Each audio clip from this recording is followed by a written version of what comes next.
Hello guys, welcome back to KTV. My name is Bowkett. I'm the newspaper news editor for InQuire, the University of Kent's newspaper. And I'm delighted to be joined by the prospective parliamentary candidate for Canterbury, Whitstable and surrounding villages in the next general election, Anna Firth. Anna, thank you so much for being here. Well, thank you for having me. It's lovely to be here. I think the first thing I want to ask you is just to tell us a little bit about yourself and why you are a Conservative. Okay, my name's Anna. I'm married. I've got 3 children, and I started off my career as a barrister.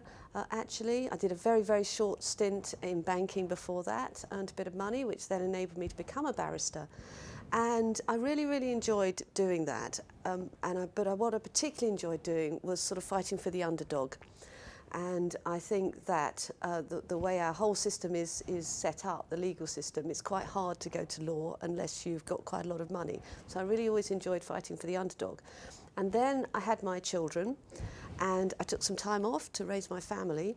And in that time, I decided to go into local government because it was a way in which I could help people just in my local community, help people with planning applications, help people with school issues, help people with sort of, transport problems. And that sort of, I enjoyed that, and I was elected, and then I was re-elected with a bigger majority. And then I thought, well, maybe I can take this a bit further. So rather than just make a difference for my local community, make a difference for a whole area. So that's how the progression has happened with me getting into politics. So why am I actually a Conservative? I think I'm a Conservative really because of what I believe in. And I was brought up in a small bungalow in Essex. My mother worked all hours, but she taught me that if you work hard, then anything really should be possible. Where you've come from is nowhere near as important as where you're going, and always give back to your community. So those are my Conservative values, and I still sort of return to those values, even now. And I think that that is the way as a government we can be successful, by working hard and by aiming high, but by looking after people as well and giving back. Out of the thousands of people that applied to contest this seat for the Conservatives at the next general election, why do you think you were chosen? Well, I'm really, really delighted that I was chosen, and obviously I applied for Canterbury because Kent's my county, and it's huge privilege to be selected to represent an area that I've been a Kent campaigner really for quite a few years, and I've been campaigning in Canterbury since 2017, since we lost the parliamentary seat. And I was in the open primary in Rochester.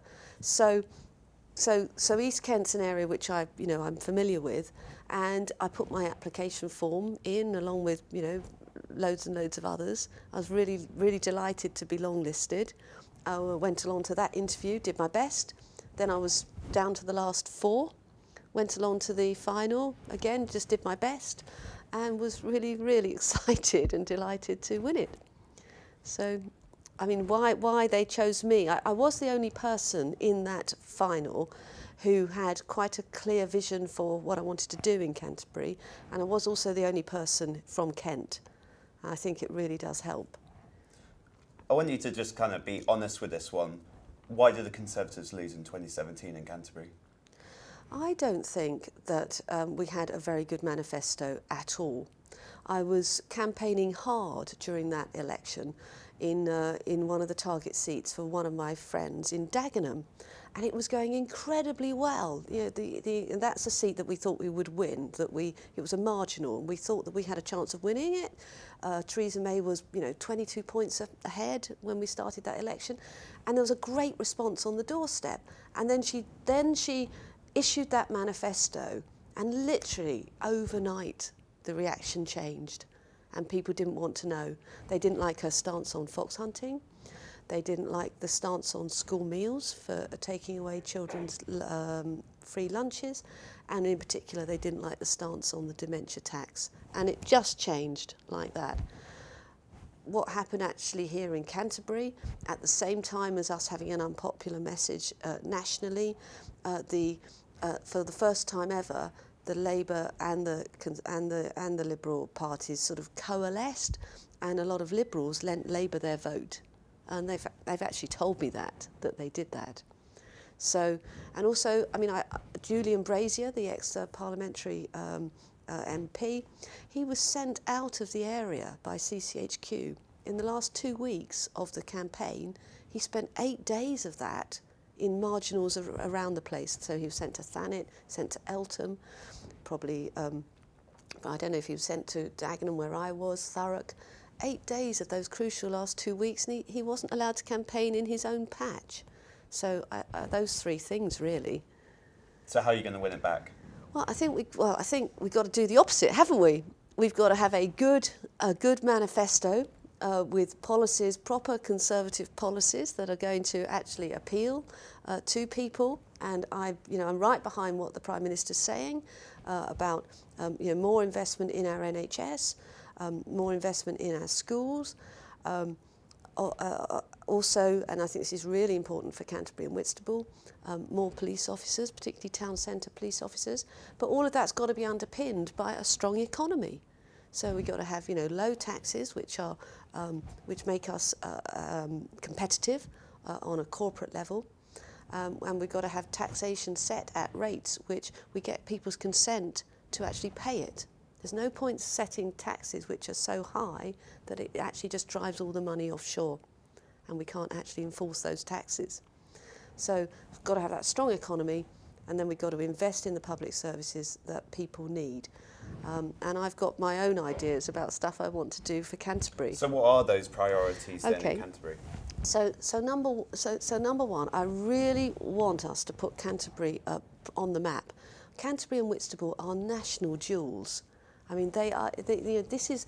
I tell everybody this, and it's only partly a joke. This is God's own constituency. We have got a World Heritage Site right in the middle of this constituency. 7.5 million visitors coming to Canterbury every single year, and yet I don't think we've actually got the investment in the infrastructure that Canterbury needs. So number one, I shall be banging on the door of every government minister, which I've already started, by the way, and I've already managed to get it right into the office of the Secretary of State of Health, and said to him, Canterbury, exactly the same as I said to you, Canterbury is an absolute jewel in our crown, and yet it's got a hospital which is beyond its sell-by date. That's not good enough for the people of Canterbury. So I'd be banging on the drum to get us a new hospital. I'd be banging on the door of the Transport Minister to get us better roads and more trains. I've already been banging on the door of the Home Secretary, got in to see her last week and said to her, we want more town centre police officers. But my overarching thing is we've got to have better jobs for young people. It's not acceptable to me that the average salary in Canterbury is £22,000. The average national salary is £28,000. That is not acceptable. And I want us to try and develop a sort of a medical centre here in Canterbury. And because we've got the medical school starting here at Kent University, fantastic thing for Kent. We've got the nursing and midwifery school at Christchurch. We've got the Discovery Park, the pharmaceuticals park there. We've got the Life Sciences Park at King's Cross, and of course we've got the massive Life Sciences Park at Cambridge. So I want us in Canterbury to be part of that medical life sciences push, because we lead the way in life sciences as a country, and I want Canterbury to be part of that success. We'll get more and delve a little bit into those policies a little later on, but I would want to focus for the meantime on your biggest opponent, and that is the current incumbent in Canterbury, Rosie Duffield. How would you assess her premiership so far? There's a couple of things that they're really, really interesting. You say that she's my biggest opponent, but actually if we look at what happened only last night in the Chesterfield by-election, Labour were decimated. Labour lost half of their vote, whereas the Liberal Party, on the other hand, over doubled their vote share and put on 19%. So actually, I'm not so sure any longer that Labour are going to be my biggest opponent. I think that we are seeing a really big Liberal resurgence, and I think that we've really got to watch what the Liberal Party are doing. So I think that's number one. But number two is I don't think it'd be right to focus on my local opponent. I think what we should be focusing on is the Labour Party and Jeremy Corbyn. Because that is actually, if anybody were to vote Labour here in Canterbury, what they're actually delivering for the country is Jeremy Corbyn. And I think that would be extremely bad for our country as a whole. But then you don't really want to focus on Rosie herself and more on the Labour Party. But there have been rumours this week that Rosie Duffield may be switching allegiances to the Liberal Democrats. Would you then pay a bit more attention to her in that sense?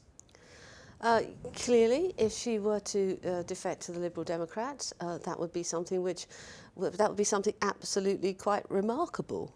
In fact, having stood as as a Labour Party candidate for only 2 years and then to jump ship, I would be quite surprised actually if either the Liberal Party or the Labour Party would be very pleased about that.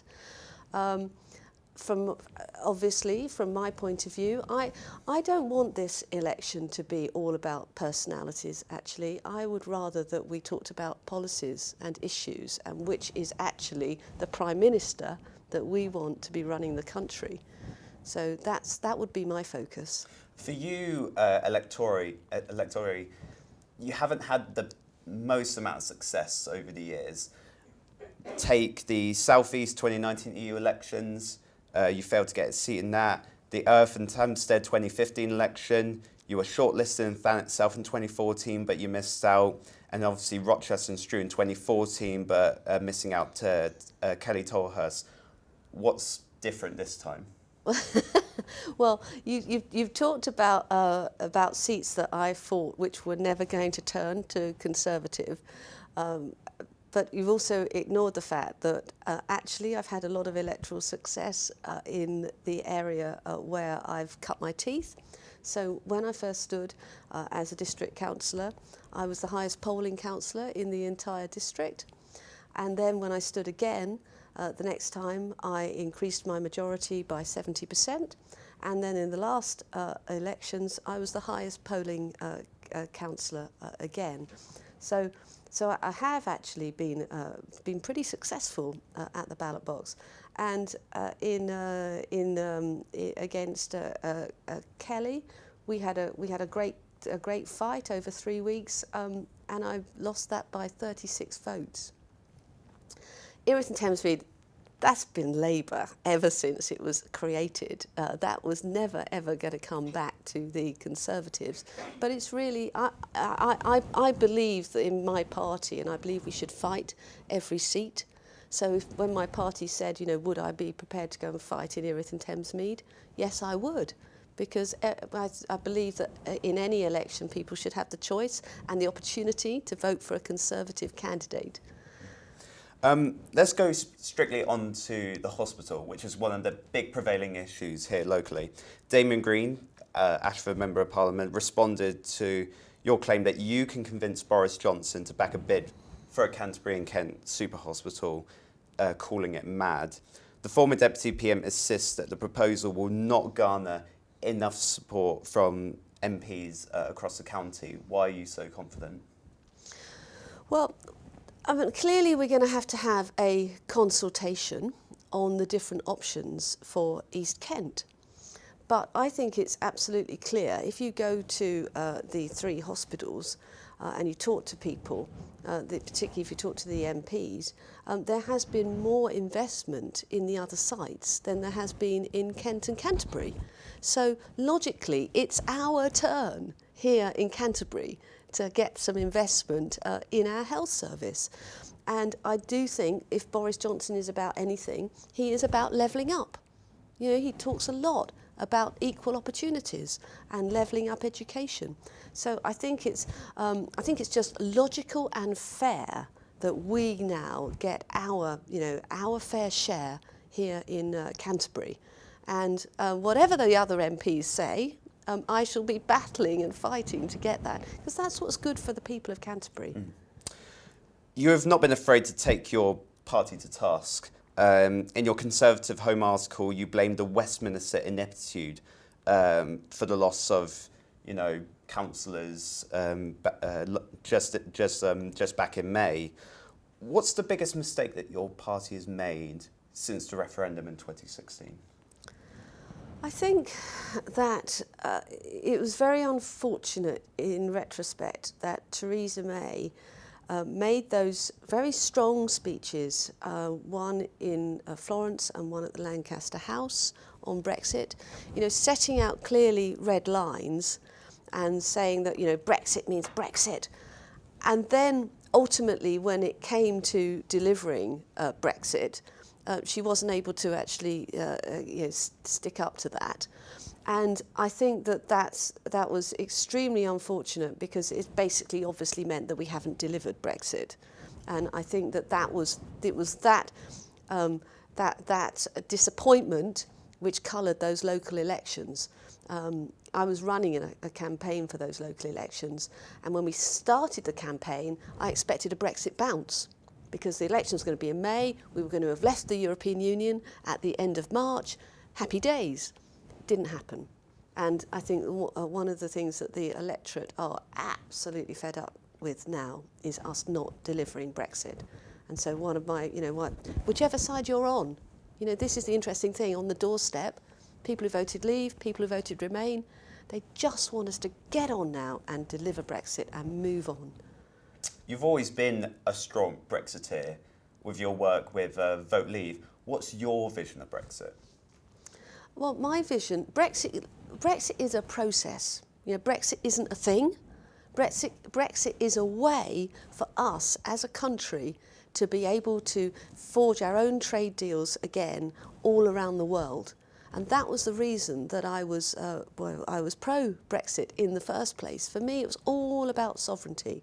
The world is changing. Regional trading blocs are not the future any longer. We need to be able to trade freely around the entire world. And so the sooner we get into a place where we can actually start to do those things, the better. But that means we've got to get through this process. And the other thing is, as a lawyer, having done some family work when I was at the bar, when you think of divorce proceedings, it starts with what's called the decree nisi. That is just a declaration that we're splitting up. The decree final is the important bit when we talk about the arrangements, who's going to get the telly, who's going to pay this, who's going to pay that. All we're talking about is trying to get the decree nisi signed off. So we've just got to get this thing done so we can actually get on to the important stuff. You originally supported Theresa May's withdrawal agreement, but have since enthusiastically endorsed Boris Johnson, a man who resigned as Foreign Secretary over Chequers, calling it a semi-Brexit, and it will take us back into a state colony. If you take into account the backstop, the facilitated custom agreements, and also no end to freedom of movement, it seems to me you've changed your mind on this issue. No, I don't think I have. And I think that Theresa's Chequers deal, one of the things, I don't know if I put this in the Con Home article, but one of the things I said to friends and colleagues is that deal is a compromise deal which I can live with. But I don't think that is a deal that the EU are actually going to give us, because it seemed to me, on reading the detail of the Chequers deal, that we were getting our cake and eating it. And lo and behold, the EU actually didn't agree to Chequers. So if we were back at the Chequers stage, we would be in a much better place than we are with her final withdrawal deal, which obviously has the backstop, which has just got to be amended. But it does look now. Good news, I think, that last night John Paul Juncker was actually saying that there is going to be movement on the backstop. But you're right in one sense. I voted, as I've explained, I voted leave for us to be able to be free to do trade deals around the world, and Chequers did allow us to be able to do that. For me, it wasn't about immigration. That wasn't the big issue. I believe we should have a fair immigration policy and we treat everybody fairly, whether you came from the EU, whether you come from the EU, or whether you come from Latin America or the Far East. I want a free and fair immigration policy. But we've got to recognise that nearly half the country voted to remain. And what's so important is that we come together. We somehow get through Brexit as a country in one place, because what we can achieve together is so much more than what we're going to achieve if we remain divided. Well, Brexit in many cases has become, this has culturally divided I agree with the you. country between the Remainers Yeah. and Leavers. What's your assessment on the state of our democracy? Well, I think we've been through. Well, that's a brilliant question, because you're absolutely right. We've been divided as a party. We've been divided in families. Friendship groups have been divided over Brexit. People have declared their positions on Facebook and been shocked at the reaction of their friends. So in that sense, we've had a sort of a shock to our system. But the other way of looking at this is I've got friends abroad who just ring me or message me and say, "Gosh, your Parliament is just absolutely amazing." And they've been watching our Parliament over the last 6 and 8 months and seen the debates that have gone on, seen the fact that we are really wrestling with this, and actually debating it.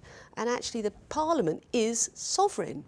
And actually, from a democratic, purist democratic point of view, I think that's been really positive.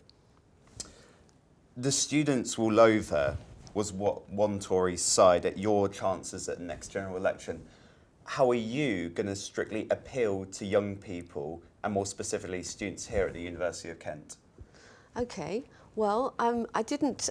Students haven't said to me that they loathe me. Most young people and students that I talk to, I get on extremely well with, because I think ultimately I would hope that we're all striving for the same things. So I would hope that we all want to see a more successful Canterbury and a more successful district. Now, I would hope that we all want higher quality jobs. I would hope that we all want better public services, a strong economy. It's going to benefit all of us, and ultimately, at the end of that, we're going to be compassionate Conservatives and give things back. Do you think the party has an identity problem with young people? I think it has had. I think that the last 3 years. I don't think Theresa May was actually that good with young people. I never actually saw her do a rally with young people. Whereas Boris Johnson, he engages far more with young people. He really likes young people. And I think that's got to be the starting point. You've got to actually want to speak to young people. How can you represent people that you don't even speak to?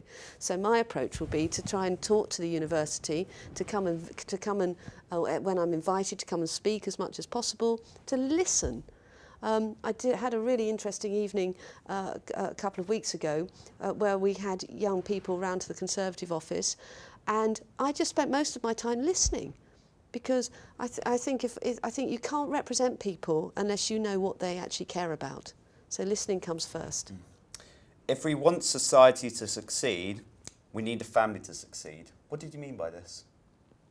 I think the family unit is absolutely vital, and of course, families come in all shapes and sizes, but I think that people who are dedicated to each other and to bringing on the next generation and to caring for the previous generation.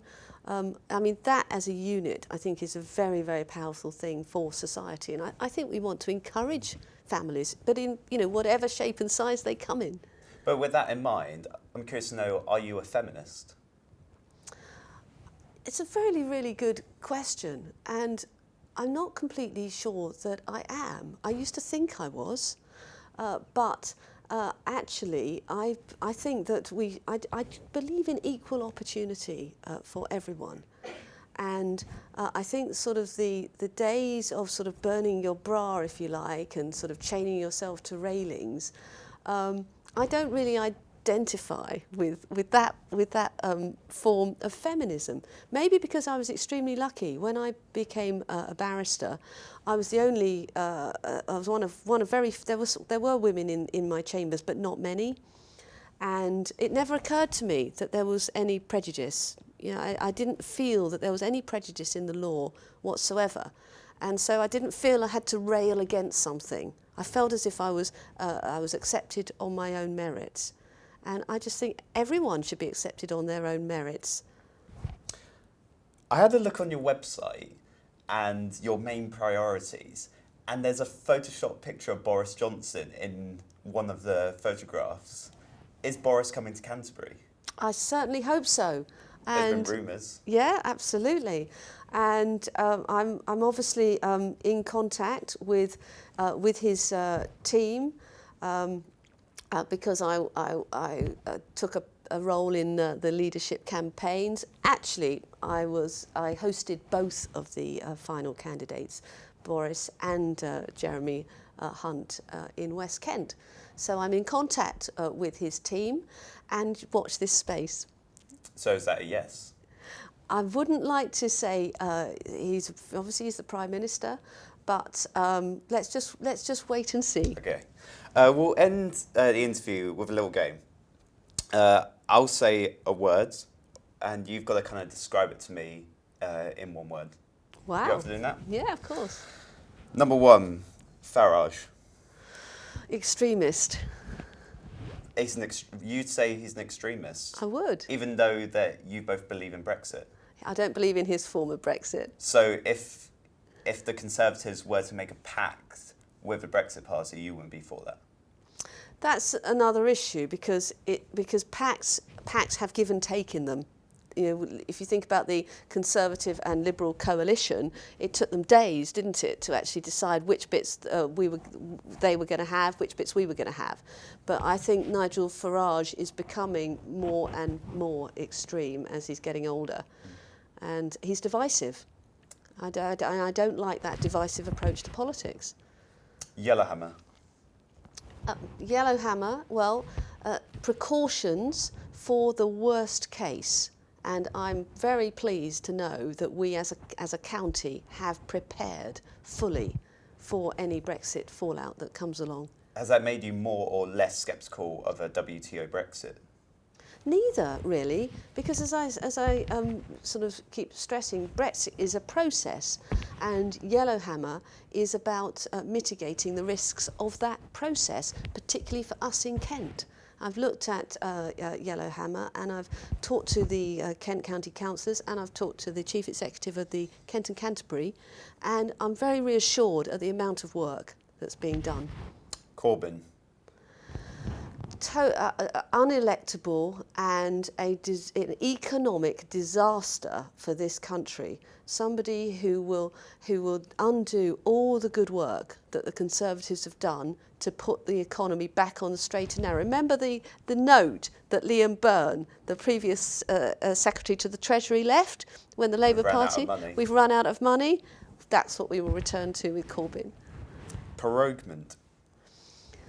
Proroguement is a standard procedure, believe it or not, that happens every single year before the Queen's speech.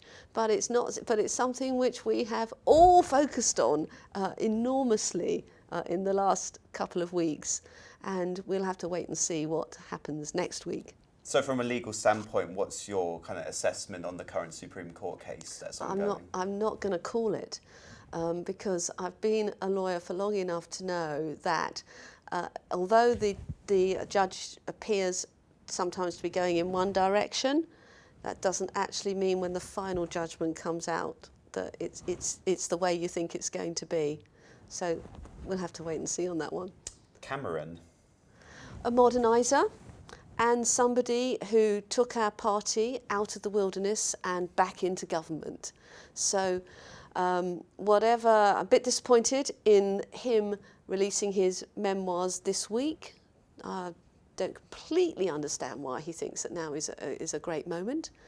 But at the end of the day, I like Cameron. I met Cameron on the campaign trail in Rochester, and I think he's a decent man. And lastly, Gavin Esler. Well, obviously, Gavin Esler is the Chancellor of this university, so clearly someone with great vision, clearly someone going places, and with that medical school, we're going to be leading the way in Canterbury. Do you agree with him politically? I think I'd need to sit down and have a good chat with him about his politics, and maybe he'll invite me in to do just that. Anna Firth, thank you so much. Thank you.